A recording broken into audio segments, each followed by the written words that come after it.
Style in the Morning, nous live et matin, nous pourrons parler de peinture, nous pourrons parler de l'art en particulier avec bien sûr Galerie Monet. Si vous ne connaissez pas Galerie Monet, son bel espace qui sur route La Boula dans Thomasin, qui est extraordinaire. Non seulement son cadre agréable, mais bien sûr son espace côté que ou capable d'aller acheter tableau, découvrir exposition, plusieurs artistes qui la donnent. Et pour parler de Galerie Monet, pour parler de tête, parler de l'autre bagaille, puisque ils sont monde qui est toujours intéressant, qui est toujours un bon bagage intéressant pour le dire. Pascal Monet qui est avec nous. Bonjour. Et bonjour Pascal, comment il est? Très bien. En forme?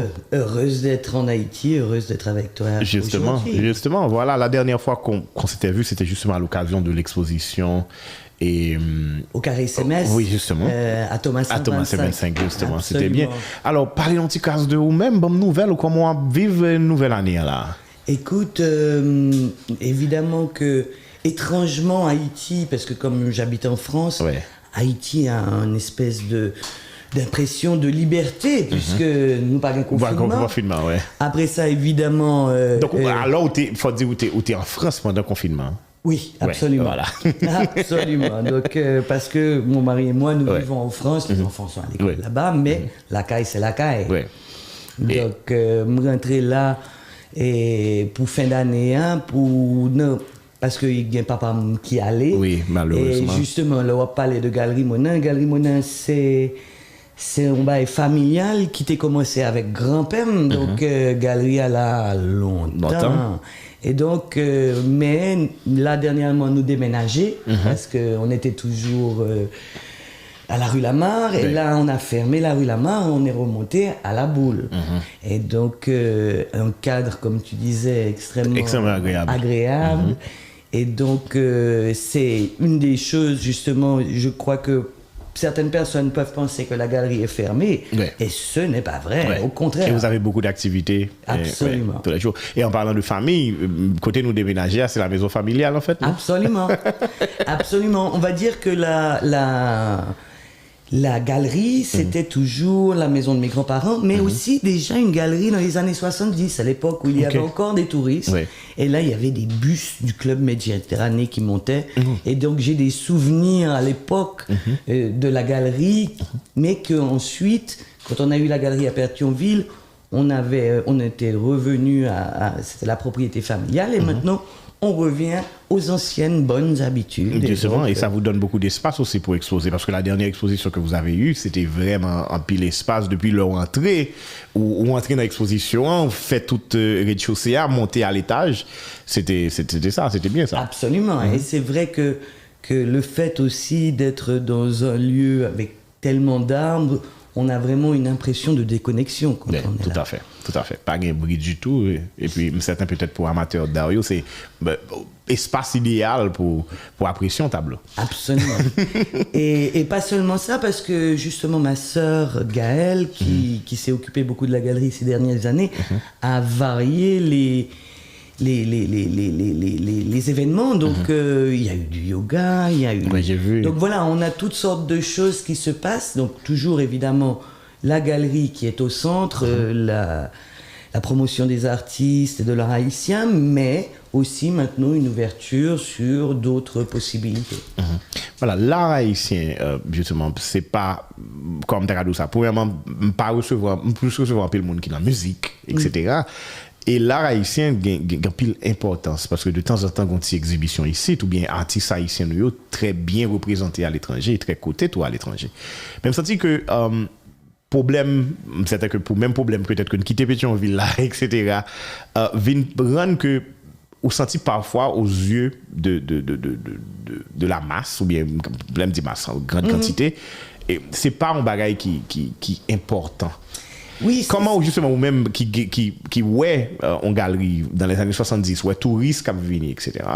Comment ouais l'appréciation de cet art, la peinture et la sculpture etc. et dans la société à Konya? Alors justement, je vois que c'est un lieu où il faut qu'on travaille énormément sur la mémoire.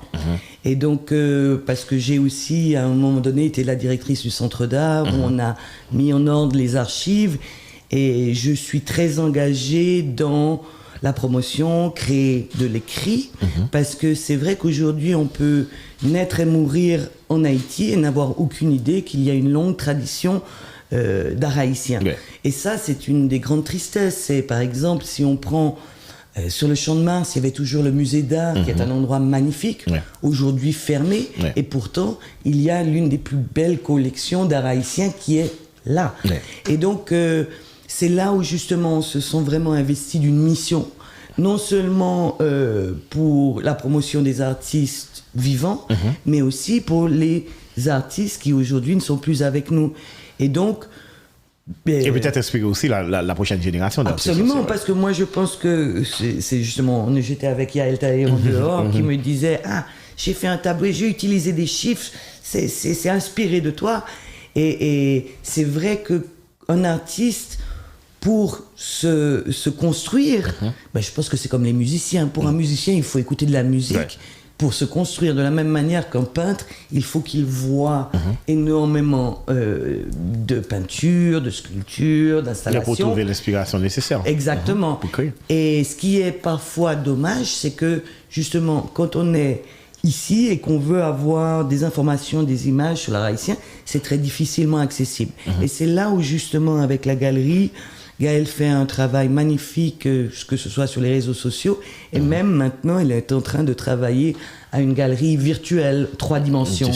Et on essaie, je l'annonce déjà, et on essaie de voir comment on peut faire une collaboration entre Chocarella et Galerie Monet, encore une fois pour faire la promotion de l'art, mais aussi pour inviter les gens à... Parce que pile monde peut-être pas qu'on ça veut dire apprécier un tableau.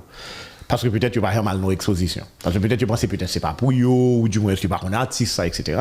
Mais créer des événements qui peut être capables d'immerger mon yo là-dedans, capables définitivement de créer une autre dynamique et créer bien sûr de nouveaux amateurs d'art ou bien des gens qui et tout carrément au moins même si yo pas qu'à procurer une pièce de artiste mais apprécier œuvre là quand même et parler d'art et de peinture. Et c'est certain que à ce niveau-là, moi j'ai beaucoup milité aussi pour poster, faire des photos des collections privées et maintenant les rendre accessibles online parce que pour celui ou celle qui ne peut pas ou ne veut pas acheter d'art, on peut aujourd'hui, à travers tous ces nouveaux médias, avoir accès à toutes plein de choses. Justement. Et l'œil, c'est quelque chose qui se travaille. Ça veut dire que au départ, quand on arrive quelque part, on va avoir un regard jeune, donc on va être attiré peut-être par certaines choses. Et puis plus on commence à voir de choses, plus notre œil va devenir exigeant. Et du coup, ça va petit à petit nous ouvrir des portes et une compréhension pour autre chose. Parce que par exemple, aujourd'hui, on est au 21e siècle. Et donc, l'art ne se limite pas à la peinture. Il y a l'installation, il y a... c'est toute une expérience audiovisuelle en particulier, mais parfois aussi on accompagne justement avec de l'audiovisuel. Absolument. Ça. Et c'est là où le mélange des genres est vraiment important. Et c'est ce que vous faites à Galerie Monet qui est intéressant aussi pour l'art haïtien. Mais maintenant, comment qu'on y a une galerie en fonctionner? Est-ce que vous sentez peut-être le fait que nous déplacer, j'en tape dire peut-être qu'il y a des gens qui pensaient que nous fermer ou quoi que ce soit, même certains que l'on nous aux références. Mais qui dynamique qui gagne justement dans la Galerie Monet qu'on y a pour nous être capable de monter, visiter, garder et tout ça? Alors, on va dire que ça a pris un petit temps d'organisation puisque nous avions déménagé. Alors justement, nous sommes à la boule 17. On a une grande cour et nous serons ouverts 7 jours sur 7 de 10h AM. 7 jours sur 7. 7 jours sur 7 de 10h AM à 4h PM. Donc, ça, c'est une première chose à savoir, c'est-à-dire que quand on va se promener, on peut toujours... Le monde qui a plein que nous fait toute bagaille et déjà dans notre pays, il n'y a pas rien d'intéressant. Ce serait peut-être font-ils promenade en famille, venir petit moun yo, geba pour manger, geba pour boire. Et je me disais, espace définitivement agréable et monter en famille en dimanche et après l'église ou du moins samedi ou bien pendant la semaine aussi, pendant le temps libre, pas le jour à le faire pendant le lunch parce que avec trafic là, on capable tourner notre travail. Exactement. Mais on capable toujours créer une occasion dans temps libre et pour monter la boule 17 pour aller dans la Galerie Monet ou pas pour regretter. Et justement, jusqu'à maintenant, nous n'ouvrions pas les dimanches, mais c'est évident que quand on est à la boule, c'est le samedi et le dimanche qui sont les jours les plus importants. Maintenant, la galerie, elle offre des services différents. Et on fait la location de l'espace pour des événements. Ça peut être mariage, yoga, etc. etc. Donc vous pouvez aller visiter, juste aller visiter et puis voir si cela va convenir à votre prochain événement, peut-être baptême, réception baptême, voilà, parce que retraite de yoga ou quoi que ce soit. Dans la galerie, parce que la propriété tout ton espace, est beaucoup plus grande. Ça veut dire qu'il y a une espèce de tennis sur lequel on peut organiser des grandes choses. Donc, il y a toutes sortes de possibilités. De la même manière que, comme je vois que vous êtes organisé ici, on aimerait aussi avoir un espace de coworking. Parce que c'est vrai que, justement, ma sœur est très tech. Donc, l'idée d'avoir des jeunes qui travaillent dans ces nouvelles technologies, c'est très intéressant. Maintenant, il faut aussi savoir une chose. Pour ceux qui se disent « Oh mon Dieu, l'art est tellement cher, j'aimerais bien acheter quelque chose, mais j'ai pas les moyens. » Bien content de parler de ça. Voilà, allons parler de ça un tout petit peu. Et donc, pour finir ce que j'allais te dire ensuite, ça veut dire qu'on peut, disons que vous tombez amoureux d'un tableau, vous n'avez pas les moyens de le payer, on offre des payment plans. Ça veut dire que tu peux décider de donner tant par mois. Et puis, finalement, tu deviens propriétaire du tableau que tu aimes. Et donc, ça, c'est une des nouvelles choses à la galerie. Et maintenant, on développe aussi un système, par exemple, pour les bureaux. Si vous voulez avoir vos bureaux avec des beaux tableaux, on fait de la location de tableaux. Parce qu'on a une collection absolument incroyable. Je suppose. Et donc, maintenant, quelqu'un qui peut décider qu'il veut que son endroit soit beau et qui n'a pas les moyens tout de suite de le faire, eh bien nous ou peut-être changer le décor de temps en temps. Voilà, absolument, oui. Une fois qu'on met des tableaux, vous pouvez nous appeler, on les change pour vous. Et puis voilà, donc... et là, je suis en train de travailler sur un système où finalement, vous payez quelque chose par mois, mais ça aussi, ce serait une forme de payment plans. Ça veut dire qu'à la fin de l'année, tu peux devenir propriétaire, on prend l'argent payé pour les locations, et ça, vous pouvez maintenant le réinvestir. Donc, quelque chose pour justement... Et on parlait d'éducation de l'œil. Le fait de vivre au milieu de tableaux, peut-être que quand on arrivera et on mettra des tableaux chez vous, vous allez avoir un coup de cœur pour ce tableau. Mais je trouve toujours intéressant de voir ce que le temps fait. Ça veut dire absolument. C'est pas grave, c'est pas grave. Ça, tu sais, les artistes, on ne peut pas leur faire mais c'est bien aussi, c'est le premier monde qui m'était aussi à l'aise dans le studio. Et j'adore ça. mais par contre, le problème, c'est que je ne suis plus aussi jeune, donc j'essaye de lire quelque chose. Donc, malgré qu'il y ait une caméra, je vais quand même. Voilà, tu peux porter les lunettes, Et donc, et nous faisons aussi, parce que pour ne pas oublier, nous faisons des encadrements de tableaux pour les artistes. Des châssis, parce que voilà, et puis évidemment expédition par DHL et toutes ces choses-là. Donc c'est vrai que la galerie est là parce que justement avec le départ de mon papa, avec la galerie qui a déménagé, et justement c'était pour ça que je voulais venir te parler pour dire que la galerie n'est pas morte. Voilà, c'est pas fermé.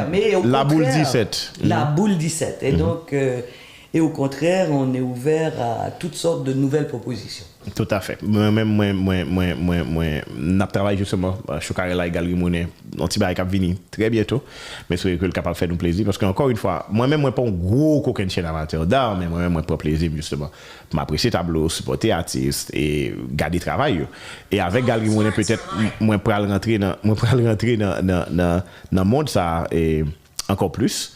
Et puis, une bagaille qui parle intéressant encore que nous-mêmes nous pourrons le faire, c'est peut-être garder si nous sommes capables de faire des événements autour de l'art. Parce que j'en tape dit, et dans le monde qui peut-être gagne des stéréotypes dans la tête. Tableau cher, pas de moyens pour m'acheter un tableau. Et puis, une bagaille encore qui est intéressant, c'est que l'autre jour, j'étais dans l'aéroport et Guy Malary me parle au Cap Haïtien. Et puis, il y a un partenaire, jeune peintre, et qui, enfin, traiter le jeune peintre parce que il vient offrir des mondes, des tableaux. Et puis, il y a une dame qui campait, monsieur, puis il dit, non, ça c'est copier. Ça c'est tableau est tel que il me connaît un tableau, ça exactement, etc.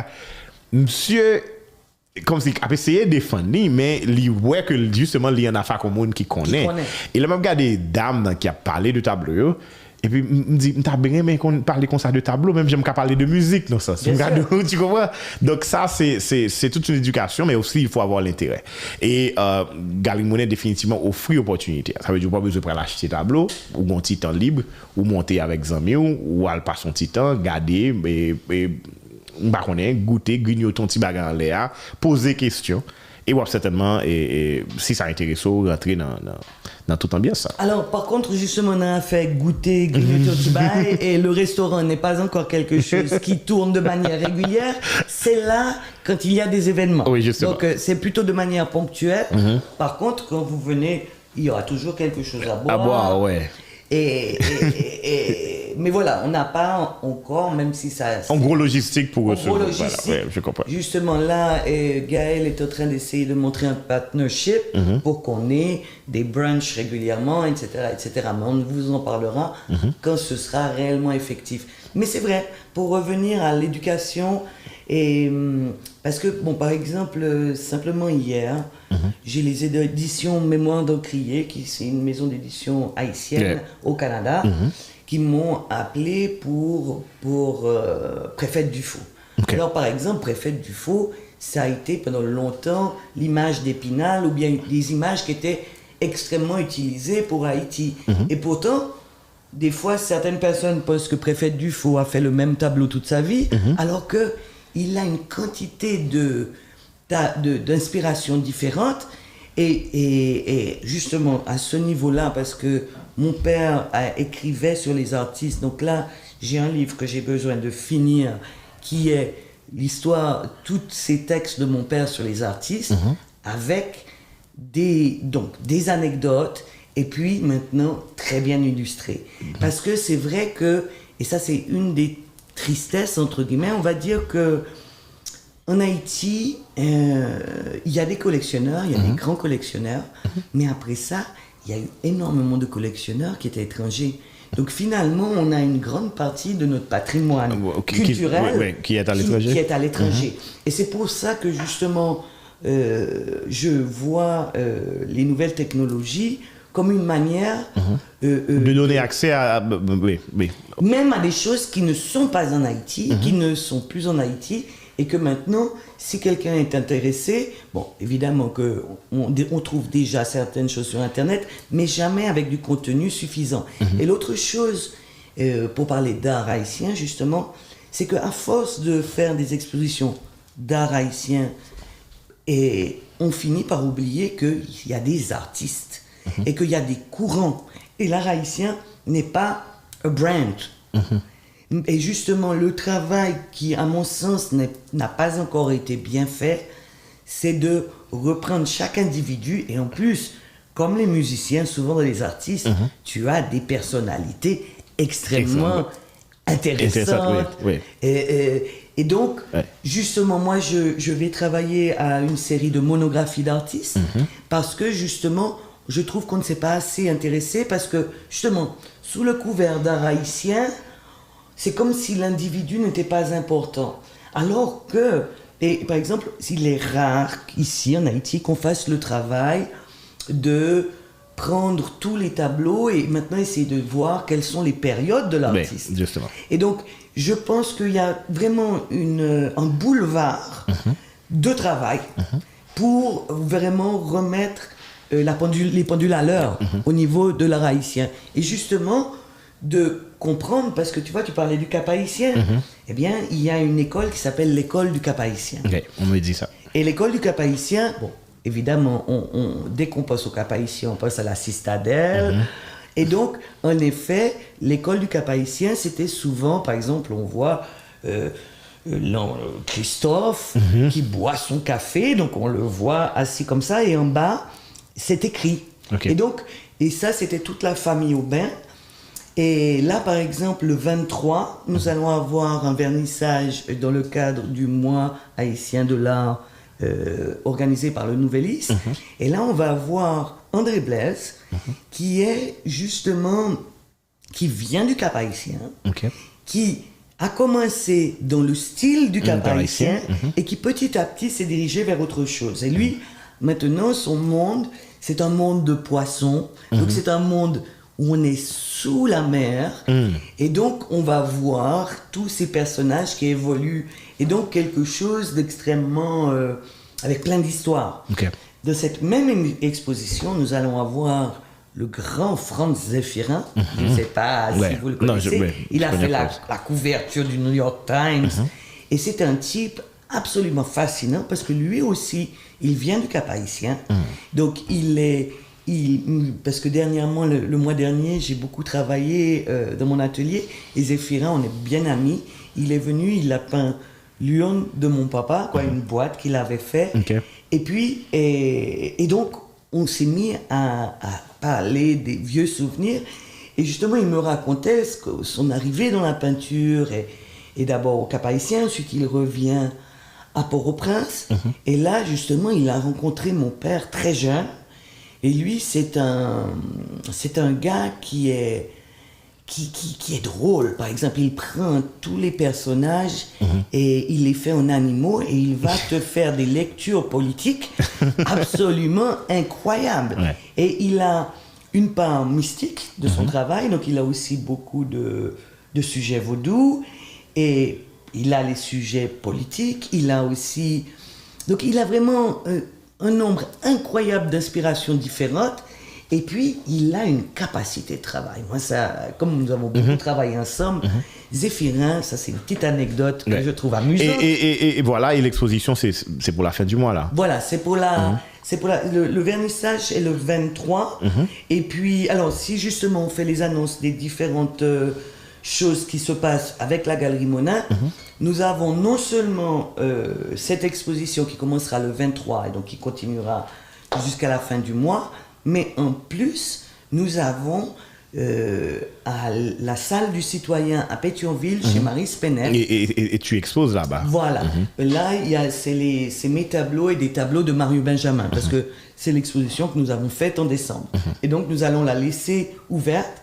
Par contre, attention, chez Marie, ce n'est pas ouvert la semaine. Il faut réserver. C'est un week-end aussi. Et c'est seulement le samedi. Le samedi? Ok. Voilà. Donc, n'hésitez pas à aller soit sur notre Facebook, soit sur notre Instagram, Galerie Monin avec 2 N. Je suis très jalouse de mon 2 N.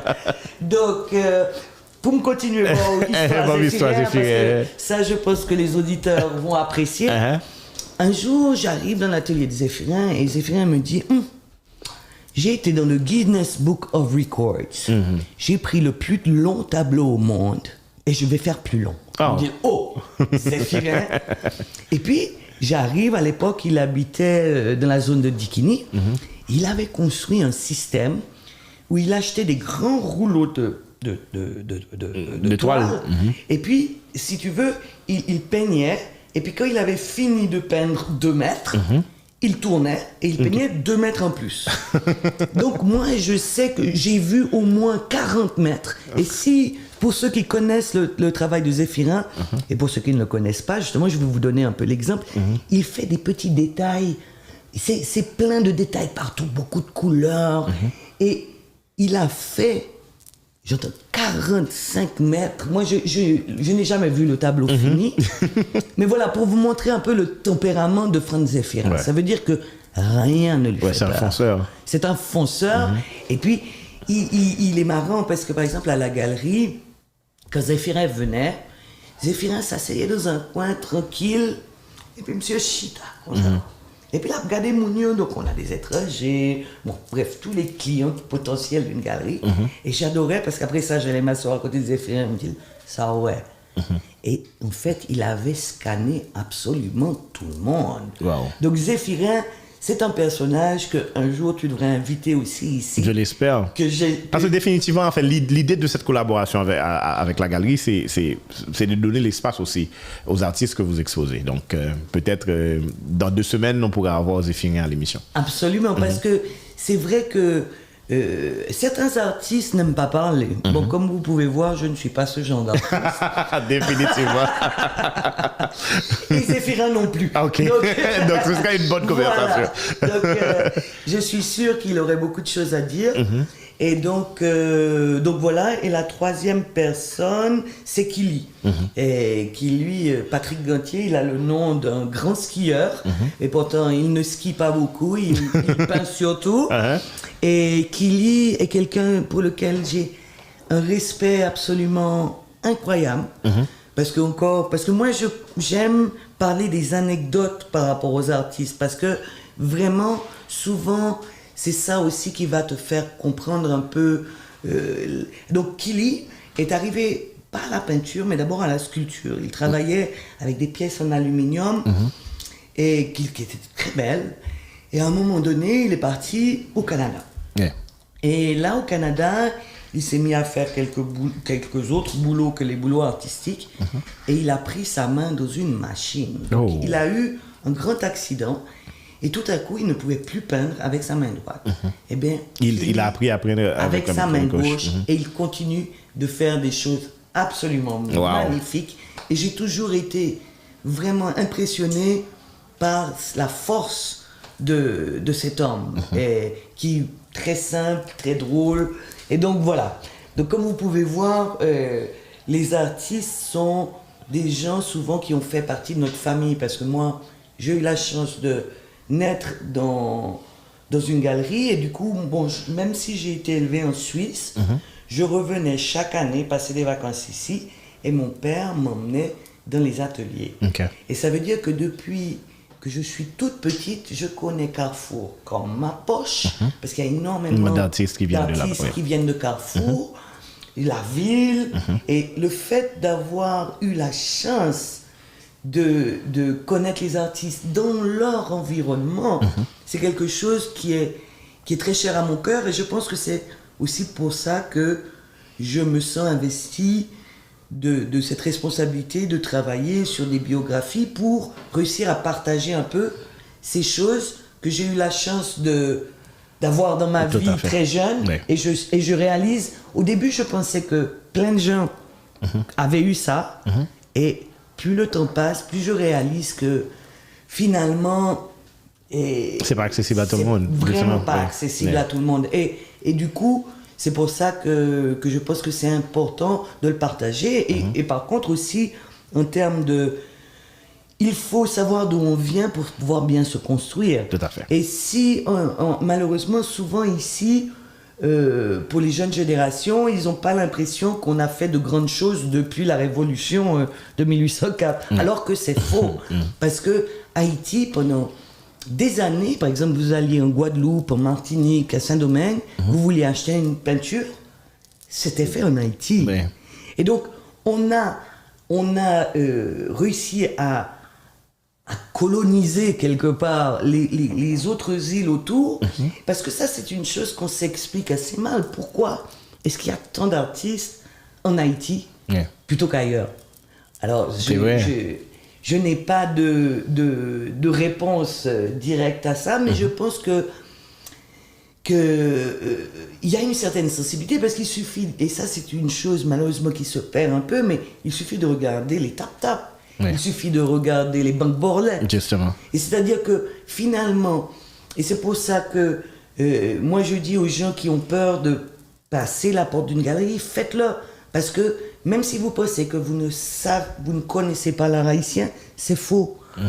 Et simplement de vivre à Port-au-Prince, on est toujours sollicité visuellement. Visuellement, c'est vrai. Et du coup, il faut évidemment après ça s'intéresser, aller voir d'autres choses et approfondir un tout petit peu. Et approfondir. Mais si on est curieux, ça vaut la peine justement de continuer à apprendre sur tout ça. Parce que, comme tu as mentionné, les tap-tap, les borlettes, même les affiches pour les programmes que nous avons au bal, etc., c'est de l'art quand même. Absolument. Même aussi, les murs, les publicités sur les murs. Oui, et les trucs politiques. J'entends souvent, moi je me rappelle à l'époque, quand il y avait, surtout en 86, il y avait un nombre de peintures murales incroyable, drôle.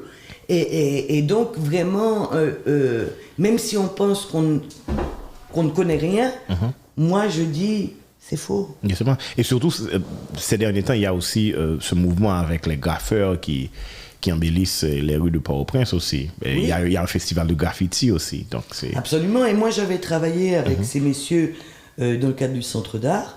Et justement, à un projet que j'aimerais continuer un jour, de me dire, on va faire des portraits des grands artistes haïtiens, mais on va les faire en pochoir. Et maintenant, aller dans les quartiers où habitent les artistes, où habitaient les artistes, oui. Et maintenant, par exemple, aller dans le quartier à Carrefour-Feuille, où habite Préfète Dufaux, et dire, ici, habitait Préfète Dufaux. Et il est né, telle chose. Et d'ailleurs, moi, j'avais travaillé à l'époque sur une place Préfète Dufaux à Carrefour-Feuille. Donc, c'est cette chose-là, il y a des choses qui existent déjà, mais il faudrait réussir à le redynamiser aussi. Le redynamiser, et de la même manière que ce serait magnifique de dire voici où Jacques-Stéphane Alexis est passé, Jacques Romain, on pourrait le faire avec nos écrivains, nos musiciens, etc. Et tout à coup, aussi, ce serait une manière parce qu'il y a des gens exercice de mémoire, comme tu avais dit avant. Voilà, certaines personnes vivent dans des quartiers, par exemple, à Fontamara, à Martissan, ils se sentent abandonnés de tous et ils n'ont pas conscience que la force vive du pays t'es point de gros qu'aucun artiste, oui. Et donc, pour redonner un peu de la confiance en soi, moi, en tout cas, voilà, ce sont des choses auxquelles... Oui, mais inspirer la jeune génération, tout simplement. Voilà. Parce qu'en fait, justement, puis le monde pas réalisé que dans le même quartier que tu vivre là, peut-être dans les mêmes conditions que tu vivre qu'on y a, dans le même environnement, même air que tu as respiré, il y a des grands artistes qui sortent là. Et bailler aux valeurs, ça il fait reconnaître ça que lié, ça a changé et la vie en monde dans l'inspiration que le capable de jouer. Dans même sorte à dire, parce que haïtien pas réglant, ou bien nous pas réglant, mais hey, c'est là, tel artiste est sorti. C'est là, il fait tout ça. Et puis, bien sûr, ça pourrait inspirer d'autres gens. Il est motivé aussi. Bien sûr. Et puis, aussi, c'est vrai que les choses changent tellement rapidement ici.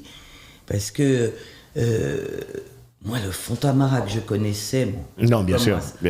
J'entends Carrefour, il y a des endroits absolument magnifiques. Et maintenant, la ville se développe de manière tentaculaire et tellement rapide que... Et c'est aussi, par exemple, en plus, le tremblement de terre, mon Dieu. Donc, finalement, c'est incroyable de voir à quel point notre réalité change. En permanence. Ouais. Mais très souvent aussi, l'art et la musique est là aussi pour nous rappeler ces moments. Et fait exercice mémoire ça avec tout le monde. Et en parlant d'exercice de mémoire, tu es aussi ici avec le dernier numéro de Intranquillité, c'est ça? Intranquillité. Voilà. Et c'est un mot, d'ailleurs l'autre jour, il y a quelqu'un qui m'a dit, mais comment est-ce que vous faites pour survivre avec un mot aussi compliqué? Parce que non seulement c'est intranquillité, mais il y a QU apostrophe, I circonflexe. Et maintenant je vais justement, I circonflexe, pourquoi? Parce que nous venons du Nil, et en même temps, on refuse l'idée de l'insularité. Ça veut dire que... Et donc, je pense que pour vous présenter un petit peu ce qu'est la revue, pour que vous compreniez un petit peu le concept, je vais lire les mots de James Noel. OK. Intranquillité.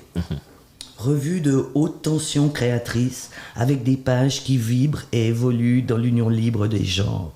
Nous travaillons avec des poètes, des romanciers, des photographes, des philosophes, des musiciens, des peintres, des réalisateurs, pour constituer une poétique façon boîte noire, pour capter les vibrations et les imaginaires du monde par le prisme de la beauté.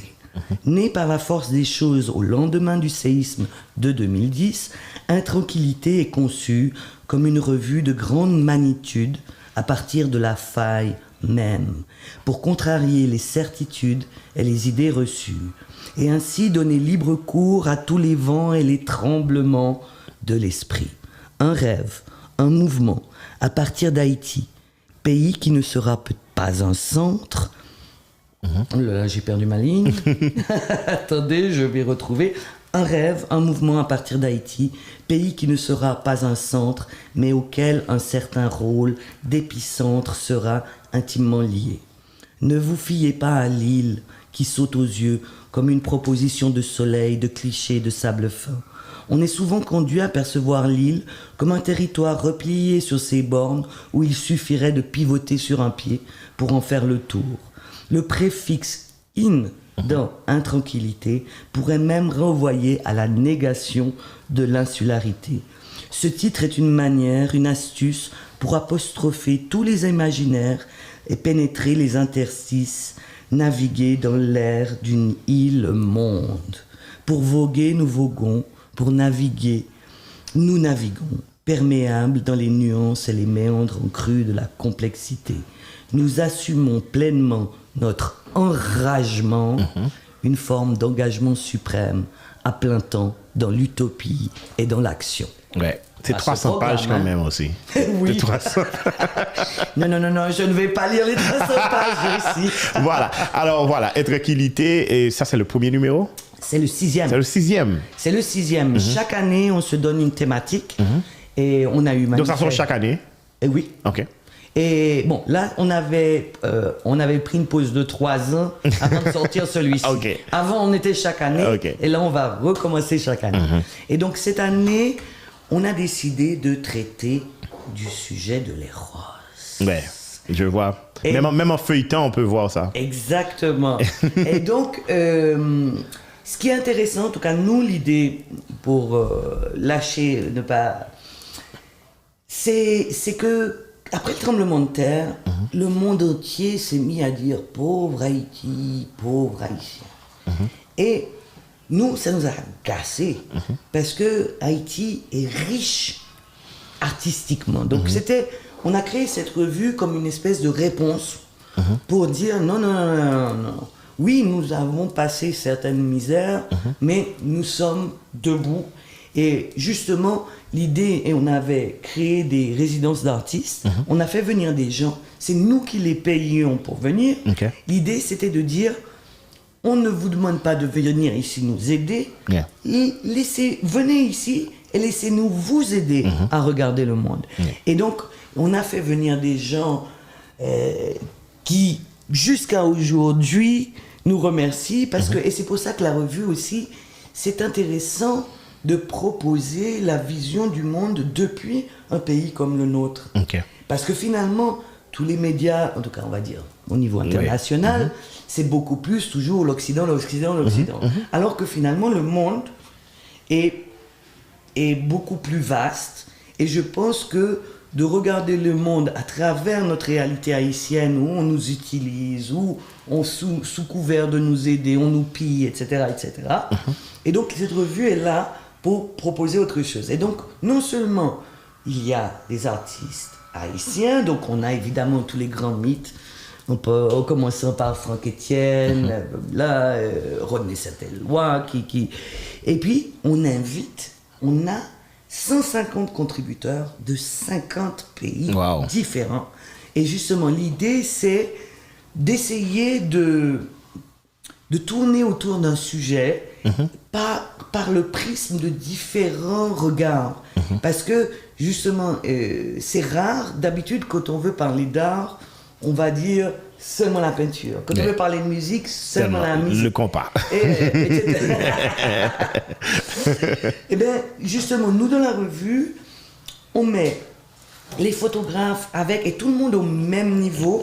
Et puis, justement, la musique, quand on fait des spectacles intranquilles, et donc on a des musiciens, et donc vraiment on essaye de rassembler toutes sortes de créateurs, et donc c'est une expérience extrêmement enrichissante. Pour l'instant, la revue est sortie là en octobre en France, elle a été imprimée en Italie, et donc elle arrivera en Haïti à la Pléiade. Et peut-être à la galerie aussi, non? Certainement. Mais pour l'instant, elle n'est pas encore arrivée en Haïti. J'en avais pris 2-3 dans ma valise, mais voilà, donc on va le faire atterrir. Et donc, nous, l'idée aussi, c'est de trouver des gens suffisamment connus, aussi bien que des jeunes. C'est de créer des émergences. Ça veut dire que quand on prend une écrivaine comme Nancy Houston, qui est très très connue en France, et qu'à côté, on met un jeune poète de Port-au-Prince, Et juste à côté, dans le lettrage, la grandeur des lettres du nom de la personne extrêmement connue et du jeune, c'est la même. Et donc, on a réussi, on peut dire que de ce point de vue-là, on a déjà eu de belles surprises. Ça veut dire que des jeunes ont trouvé des éditeurs. Oh, c'est bien. Et donc, voilà, c'est ça l'idée. Voilà, Intranquillité. Et bientôt disponible en Haïti. Pascal, nous sommes capables en pile de l'autre bagaille, mais j'espère qu'on aura certainement l'occasion de peut-être faire une émission en direct ou même préenregistrer en de galerie, parce que il y a un espace dans la galerie que moi j'aime en pile. Tu sais, on fait monter l'escalier, la grande salle, et puis il y a une sorte de coin là-dedans qui est assez intéressant. Je me vois présenter une émission l'autre boss ça. Vraiment, moi. Oui, une ou plusieurs, et définitivement. Tu vois, quand tu me dis ton intérêt pour la musique, si le fait qu'on le faisait régulièrement là-bas, très vite tu deviendrais... Oh, définitivement, ne t'en fais pas. Peut-être notre prochaine interview m'a définitivement vu parler de ça m'apprendre, de ça me connaît et tout ça. Absolument. Ça, c'est certain. Voilà. Pour nous faire recap là, très simple, c'est que Galerie Monet pas fermé. Galerie Monet est disponible pour tout le monde chaque jour du lundi au dimanche. Et du dimanche au dimanche, on va dire. De 10h à 3h. De 10h à 3h, voilà. C'est à la boule 12 et c'est de 10h à 4. La boule 12. La boule 17, pardon. Mais on va pas monter la boule 12 quand même là, pour y venir voir. À la boule 17, ouvert de 10h du matin à 4h de l'après-midi, du lundi au dimanche. Et puis, bien sûr, il y a plusieurs autres services que l'offre qui est intéressant, qui c'est première location espace là pour des événements, mariage, yoga, dîner, anniversaire. Et il y a un espace de travail tout sous besoin, ou internet, ou besoin un espace tranquille pour même au travail, ou capable de monter en haut pour faire ça, ou bien descendre en bas, tout si peut-être ou faire mat, tout qu'à descendre et puis bas, c'est pas seulement mon cap monter, mon cap descendre tout vini dans la Galerie Monet. Et puis ensuite, ça qui est intéressant, c'est que pour même qui peut-être pas gain assez cash qu'on y a pour acheter un tableau qu'on remet, soit pour tête pas, pour embellir bureau ou la caille, ou bien pour faire mon monde qu'on remet, qui sont amateurs d'art cadeau, il y a un payment plan que vous gagnez, côté que vous permettre que vous-même capable décider comment vous capable acheter un tableau jusqu'à ce que vous finissez payer le net et puis vous-même vous venez propriétaire de lui-même. Et une bah, qui est intéressant pour les professionnels aussi, c'est location de tableau pour espace de bureau. Et ça, extrêmement intéressant. Et on fait bien sûr pour jeunes qui peut-être jeune peintre qui est capable d'encadrer tableau pour en bas. Si on dit par exemple, on fait un tableau tout, mais il pas encadré ou capable de faire l'encadrer en haut et tout. Et puis, pour les gens qui sont à l'étranger, on fait des expositions de tableaux, des expéditions de tableaux pour les gens à l'étranger à partir de DHL. Donc ça, c'est pour moi très intéressant. Pascal, merci beaucoup. Et puis, bon succès avec tout projet. Et puis, une chose qu'on est capable de comprendre aussi, on a annoncé l'exposition pour le 23. Le 23, à la boule, ce sera Franz Zéphirin, André Blaise et Kili. Et maintenant, les samedis, seulement les samedis, à l'espace des citoyens chez Marie Spinette, voilà. À Pétionville. À Pétionville, voilà.